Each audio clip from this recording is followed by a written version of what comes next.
This central, terrifying paradox of the digital age is that the very devices we use to stay connected to our grandchildren and manage our lives, well, they can be turned into psychological weapons by a voice on the other end of a phone. A voice who sounds more professional, more patient, and more helpful than any actual technician you've ever hired. Let's just let that sink in for a second. It's really unsettling, because deep down it feels true, doesn't it? You know, the modern scammer, they don't sound like some cartoon villain. No, they sound competent. They sound reassuring. They prey on our most natural instinct, the one to trust someone who sounds like they know what they're doing. And look, this isn't about being naive. It's just about being human. So today, we're going to pull back the curtain on their playbook, and together, we're going to build a powerful defense against it. So the big question is, how? How does a simple, totally unexpected phone call spiral into something where people lose their savings, their peace of mind? Well, here's the secret. It has almost nothing to do with your computer failing.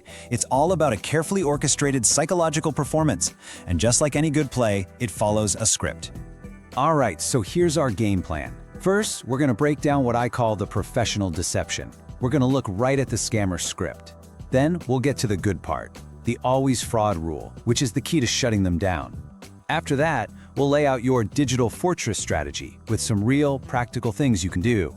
And we'll wrap up by stepping into this powerful new mindset of being the sovereign operator of your own digital world. Okay, let's jump right into Section 1, the professional deception. And the most important thing to get right off the bat is this. You have to stop thinking of these calls as a computer problem. They're not. What they really are is a kind of digital theater, a fraud. The person on the other end of that line, they're an actor, and their only goal is to make you believe there's a crisis.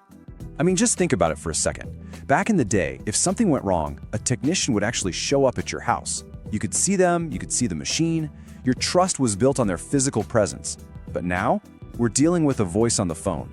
Just a voice, talking about all these invisible threats, viruses, hackers, you name it. In this new digital theater, trust has nothing to do with someone being there. It's all about how good their performance is. And believe me, these scammers, they are very good actors. So the first tool they pull out of their psychological bag of tricks is something called the authority heuristic. Sounds complicated, but it's really simple. It's a mental shortcut our brains take. If someone sounds calm, uses a bunch of technical-sounding words, and just speaks with total confidence, our brain kind of automatically flags them as trustworthy. Scammers know this, and they exploit it like crazy. They'll even use tech to spoof their caller ID, making it look like the call is coming from Microsoft or Amazon or even your bank. They're building that fake authority from the very first ring. So how do they prove there's a crisis? Oh, this is a really clever, nasty trick. They'll ask for remote access to your computer. Once they're in, they open up this standard tool called the event viewer. Now, all this thing does is keep a log of every tiny, normal hiccup your computer has. I mean, things that are totally harmless. But to you and me, all we see are these scary-looking yellow and red warning signs. The scammer points to this stuff, this perfectly normal computer chatter, and says, see, there's the proof. Your computer is riddled with infections. They literally manufacture the evidence, and they use your own computer to do it. And that fake evidence is designed to do one thing, kick off the next phase, which is called high arousal emotional hijacking. As soon as they've shown you the proof, they crank up the pressure with really urgent, scary language. You'll hear things like, the hackers are in your system right now, or your bank account is being emptied as we speak. This isn't just talk. It's a tactic designed to trigger a real stress response in your body, to flood your system with adrenaline. And what happens when we're in a panic? The logical, rational part of our brain just goes quiet. And that's exactly when we're most vulnerable. Now, here's the thing. The whole time this is happening, the scammer is being so patient, so helpful, and that's completely on purpose. It sets up what's known as the Reciprocity Trap. Think about it. After they've spent an hour on the phone with you, diagnosing the problem, patiently walking you through everything, you start to feel like you owe them. You feel a social pressure to be polite, to keep going. I mean, most of us were raised not to be rude, right? Hanging up just feels wrong after they've invested all that time. They are literally weaponizing your good manners against you. And the final piece of the puzzle, the last lock on the trap, is the isolation tactic. Right when you might be thinking, maybe I should ask my son about this, the scammer jumps in. They'll say something like, this is a very serious security matter. You cannot hang up. Don't talk to anyone else until we fix this. Not your family, not even the bank. Their lines could be compromised. And just like that, they've cut off your entire support system, what experts call your social scaffolding. They put you in this little bubble where their voice is the only one you can hear, the only source of truth. It cuts you off from anyone who could break the spell. So that's their playbook. It's a lot, I know. It's sophisticated, and honestly, it's frighteningly effective. But here's the good news. The defense against all of this is surprisingly simple, and it is incredibly powerful. So let's get into Section 2, the always fraud rule.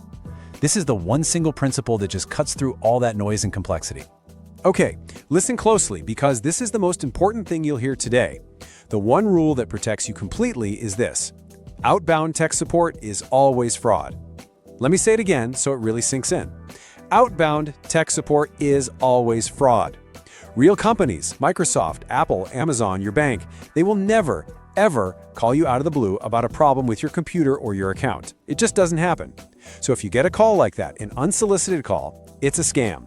100% of the time, no exceptions. Making this one rule a part of you is your most powerful shield. Once you really embrace that rule, it lets you put a simple, structured defense into action. And we're going to give it a name: the Digital Verification Protocol, or DVP for short. Now, this isn't just some vague idea. It's a clear set of steps you can take the second you get one of these calls, so you have a roadmap to follow even when you're feeling flustered.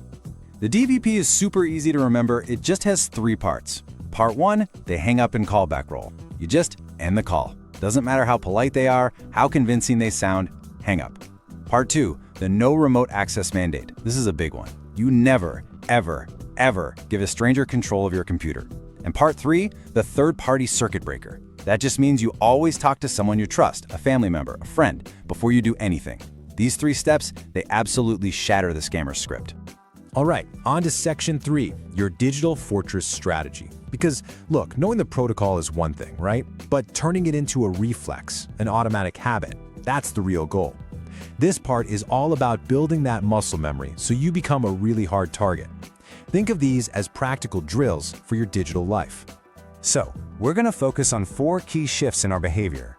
First, we need to practice being skeptical of caller ID, always. Second, we need to know how to use the power down maneuver when you get one of those scary pop-ups on your screen. Third, we're going to create a physical list of real, verified phone numbers. And fourth, and this one is so important, we're going to rehearse what to say to get off the phone without feeling rude. Let's actually dig into that last one right now. Remember that reciprocity trap we talked about? That feeling of being too polite to hang up? It's really powerful. The best way to beat it is to have a script ready to go.